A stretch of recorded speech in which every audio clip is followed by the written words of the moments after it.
Bila kita belajar sifat-sifat yang wajib pada akal kepada rasul-rasul, nabi-nabi, iaitulah 4 sifat. Assalamualaikum. Setiap nabi dan rasul yang diutuskan oleh Allah bukanlah manusia biasa. Mereka dipilih, dibimbing dan dijaga daripada sifat-sifat tercela.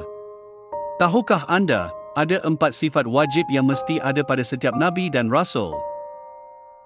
Mari sama-sama kita fahami 4 sifat wajib bagi nabi dan rasul yang menjadi asas kepercayaan dalam Islam.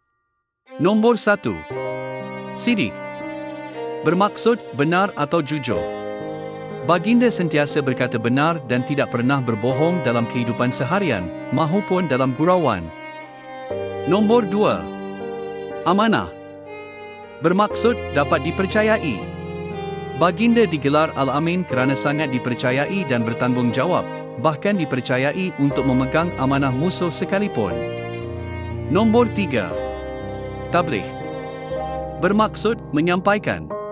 Baginda sentiasa komited dalam menyampaikan perintah dan larangan Allah, serta dakwah Islam dengan penuh sabar.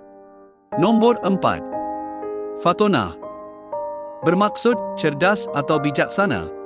Baginda sangat cerdas dalam berdakwah, membuat keputusan dan menyelesaikan masalah umat. Mari kita dengar pula apa kata Ustaz. Bila kita belajar sifat-sifat yang wajib pada akal kepada rasul-rasul, nabi-nabi, iaitulah 4 sifat. Ustaz mari mengajar kuliah mana-mana pun, wajiblah pada akal ini para nabi, para rasul bersifat dengan sidik, amanah, tabligh, fatanah. Iaitulah benar dan amanah dan tidak menyembunyikan ilmu dan cerdik. Kesimpulannya, setiap nabi dan rasul memiliki 4 sifat wajib, iaitu sidik, amanah, tabligh dan fatonah. Semoga kita dapat mencontohi sifat-sifat mulia ini dalam kehidupan seharian kita. Terima kasih kerana menonton.